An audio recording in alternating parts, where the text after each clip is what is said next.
साथियों नमस्कार, कैसे हैं आप सब लोग। जो टॉपिक आज की लर्निंग क्लास में मैं डिस्कस करने वाला हूं वो एक ग्रुप डिस्कशन का एक मिरर इमेज है। अक्सर आपने देखा होगा भाई, घर में या हमारे ऑफिस में कुछ ना कुछ डिस्कस जो है चलता रहता है, पर कई बार डिस्कस ऐसे होते हैं जो काफ़ी इंपॉर्टेंट होते हैं, जिसमें से कुछ ना कुछ नई बात जो है निकल के आती है, और ऐसी बातें अगर लोगों तक पहुंचेगी तो डेफिनेटली उनको फ़ायदा भी जो है पहुंचाने वाली है। जो आज के डिस्कस का हमारा एजेंडा है वो है मेंटेनेंस के ऊपर। मेंटेनेंस के बारे में हम सब जानते हैं, एक बड़ी समस्या बन चुका है, क्योंकि ये एक बड़ी बीमारी है। आज हर लड़की, चाहे वो कमा सकती हो, वो चाहे मेंटली और फिज़िकली फ़िट हो, पर फिर भी उसके वकील उसको यही राय देते हैं कि हमें केस करना पड़ेगा, अपने मेंटेनेंस का राइट को मांगना पड़ेगा, और अगर मेंटेनेंस का राइट हमें नहीं मिला तो तुम लोग वेश्यावृत्ति कर लोगे, ऐसा भी सुप्रीम कोर्ट का जो है मानना है। क्योंकि सुप्रीम कोर्ट ने अपने अनेकों ही निर्णयों में ये कहा है कि मेंटेनेंस अगर नहीं दिया गया टाइम से लड़की को, तो लड़की जो है वेश्यावृत्ति कर सकती है, गलत काम में जो है फंस सकती है। पर मुझे एक बात समझ में नहीं आती है कि ये करने की ज़रूरत ही क्या आ रही है भारतीय महिलाओं को।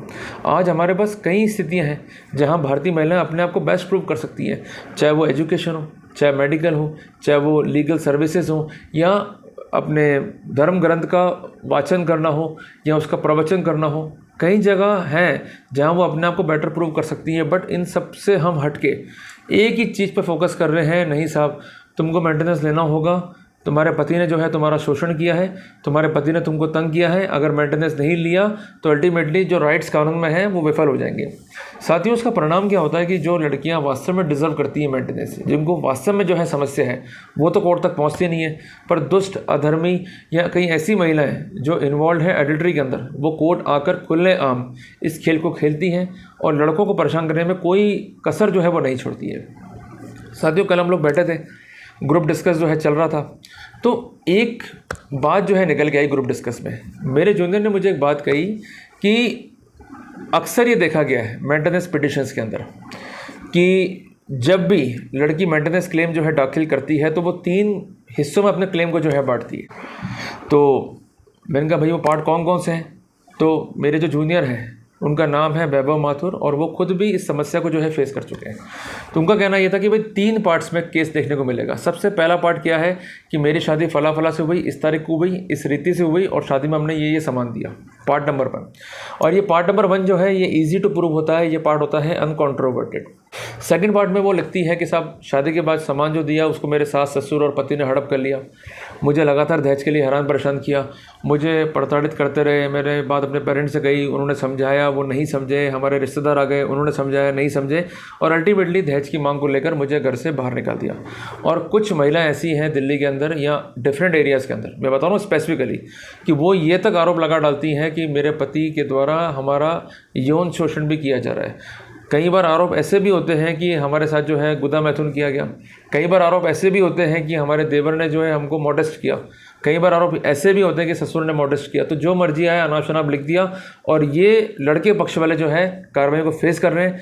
और कुछ तो इतने सीधे होते हैं कि बेचारे फेस ही नहीं कर पाते हैं, भिड़ते ही थाने पहुंचते हैं या महिला सेल पहुंचते हैं, और 50 लाख, 1 करोड़, 2 करोड़ में जो है राजीनामा कर लेते हैं। उस पूरे खेल में कई लोगों की जेबें जो है भर जाती हैं, और सरकार टैक्स ना ले पाए, जिस कारण सारा ट्रांजैक्शन जो है वो कैश में हो रहा है।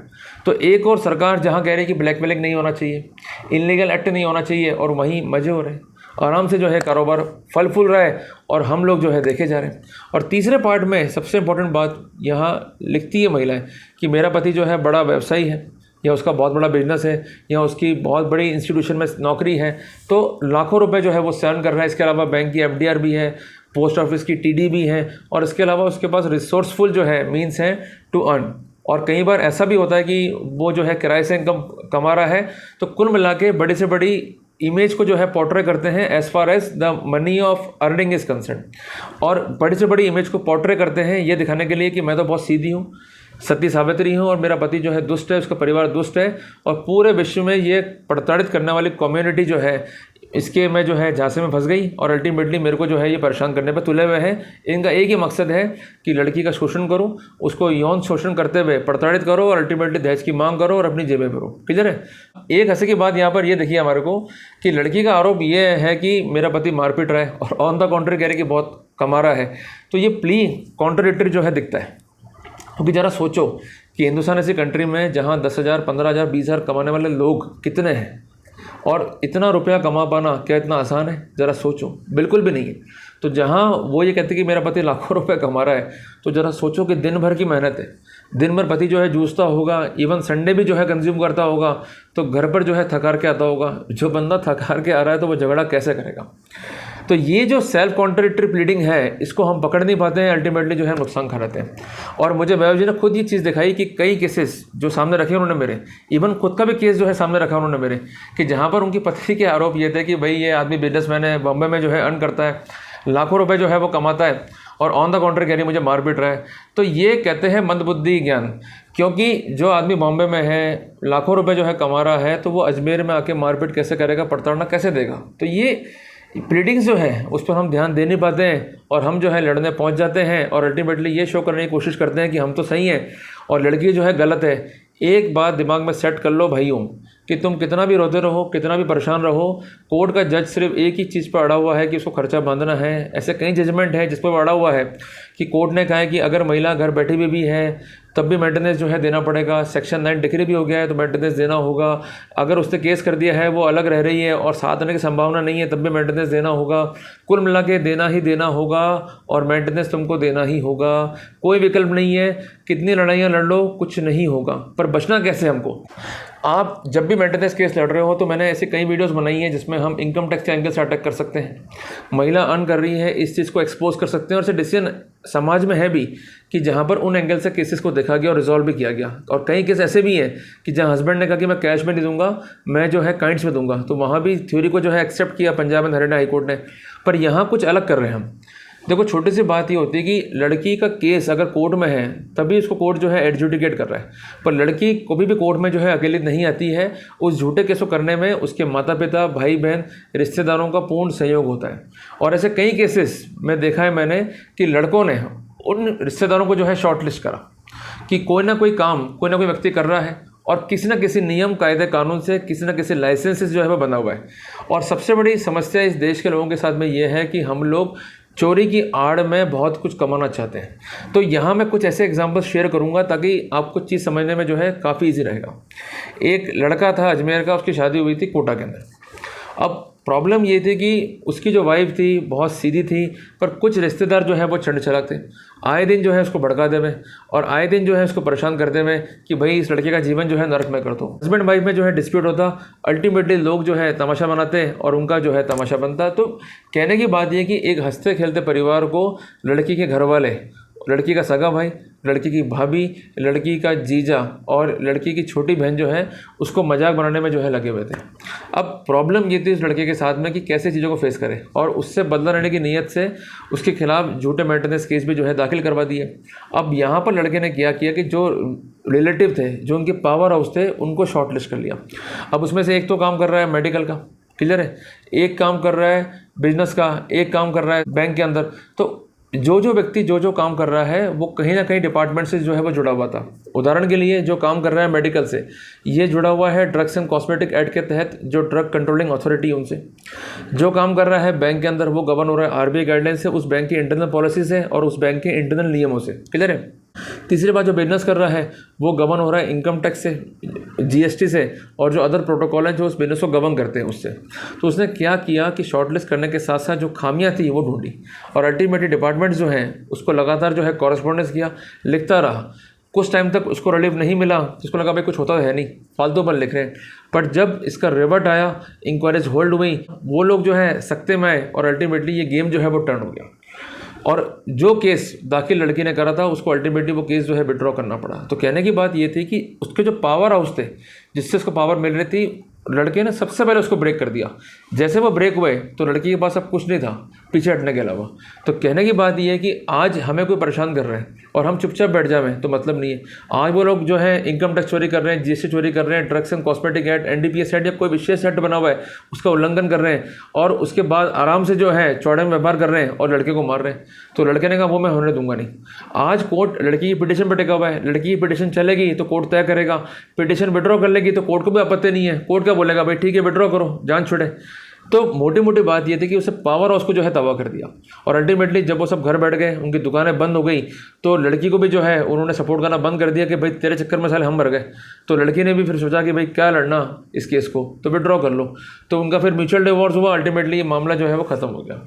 तो मैं छोटी सी बात आपको समझाना चाह रहा हूँ इस एग्जाम्पल के जरिए। अगर ये लड़का कोर्ट में लड़ता रहता, अपनी बेगुनाही साबित करता रहता, तो कोई नहीं इसकी सुनने वाला था। अल्टीमेटली खर्चा बनता, वो खर्चा भी रिकवर होता, परेशानी अलग होता। तो इसने क्या करा कि एक मैपिंग कर ली। जैसे पुराने ज़माने में था कि जो हमारे दुश्मन हैं और दुश्मनों का जो समूह है वो आपस में कनेक्टेड कैसे, नंबर 1। दूसरी बात, वो कैसा क्या काम कर रहे हैं जो गलत है या वो काम इलीगल है और उसको कौन नहीं पकड़ पा रहा है। तीसरी बात, रिसर्च जो उसने प्रॉपर कर लिया। और चौथी बात ये है उस पर प्रॉपर अटैक जो उसने खुद ने करा, और लंबे टाइम बाद जो है इसमें कार्रवाइयाँ हुई। पर जब कार्रवाइयाँ हुई तो वहाँ पर उसको फ़ायदा भी मिला। क्लियर है बात ये। तो मैं आपको बार बार ये कहना चाह रहा हूँ कि जो ये मामले हैं वो मामले इतने कॉम्प्लिकेट नहीं है। अगर हम उसको प्रॉपर लड़ेंगे नहीं, अटैकिंग मोड पर नहीं आएंगे, तो ये लोग जो है हमारा फ़ायदा उठाएंगे और अल्टीमेटली हमको जो है परेशान करेंगे। पर लड़के की ये जो सफलता है ये तो आपको दिखाई दे रही है, पर उसकी समझदारी भी जो है आपको समझनी होगी। जब भी हम लोग शादी करते हैं तो क्या होता है कि लड़की वालों से मिलते हैं, मिठाई के डब्बे एक्सचेंज किए और घर पर आ गए। उसके बाद फिर मिले और प्रेम मोहब्बत की बातें करी, फिर घर आ गए। उसके बाद शादी हो गई, उसके बाद लड़ाइयाँ शुरू हुई और हमारे हाथ में कुछ भी नहीं लग पाता है। आपको शादी के टाइम से जो है अलर्ट होना पड़ेगा और शादी के टाइम से ही एक डायरी जो है मेंटेन रखनी पड़ेगी करके। इसे लड़के ने करा। सबसे पहले इसने क्या करा कि सबको शॉर्टलिस्ट शुरू से कर लिया कि लड़की के मामा कौन है, मामी कौन है, मासी कौन है, उसका मास्टर कौन है, फुफ्फड़ कौन है, बुआ कौन है, क्या करते हैं क्या नहीं करते हैं, इनकी क्या क्या व्यापार है, कहाँ कहाँ व्यापार करते हैं। उसने सब चीज़ों को नोट डाउन करते हुए उस डायरी को जो है एक महफूज जगह पर रख दिया।